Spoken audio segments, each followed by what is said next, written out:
গাড়ীখন মানে সম্পূৰ্ণ বডি ৰং কৰা হ'ব আৰু গাড়ীখন বহুত দিন হ'ল কাৰণে মানে গাড়ীখনৰ আগৰ যিটো শাইনিং মানে যিটো নতুনৰ নিচিনা ৰং হৈ আছিল সেই ৰংটো মানে উৰি গ'ল আৰু সেইবাবে আমাৰ ওচৰত মানে একেবাৰে সম্পূৰ্ণ ফুল বডি ৰং মাৰিব আৰু তাৰ আগত সেইবাবে মানে সম্পূৰ্ণ বডি ৰং কৰাৰ আগত আমি সাৰ্ভিচাৰটো মাৰি লৈছোঁ আৰু সাৰ্ভিচাৰটো এইটো কাৰণে মাৰিছোঁ যাতে গাড়ীখনৰ ফিনিশিংটো ধুনীয়া হওক আৰু ৰংটো লাষ্টিং কৰক আৰু ধুনীয়াকৈ মানে জিলিকি থাকক গাড়ীখনৰ ৰংটো আৰু সেইবাবেই মানে সাৰ্ভিচাৰটো মৰা হয় যাতে গাড়ীখনৰ ৰংটো পুৰা ধুনীয়াকৈ একদম ফিনিশিং আহে আৰু তাকে ইয়া সাৰ্ভিচাৰটো মাৰি থকা হৈছে আৰু ইয়াৰ পাছতহে ৰং কৰা হয় আৰু সব সকলোৱে আৰু চেনেলটো সাবস্ক্ৰাইব কৰিব যাতে আপোনালোকে সম্পূৰ্ণ বডি ৰং মৰা চাব পাৰে গাড়ীত ৰং কৰা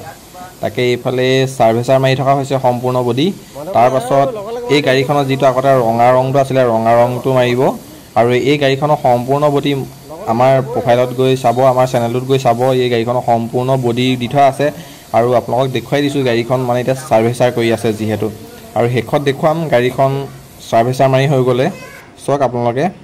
আৰু গাড়ীখন সাৰ্ভিচাৰ মাৰি হৈ গ'ল ইয়াৰ পাছতে মানে ৰংটো মৰা হয় তাকে আপোনালোকক এতিয়া দেখুৱাই দিলোঁ আৰু সাবস্ক্ৰাইব কৰি থ'ব চেনেলটো দেই।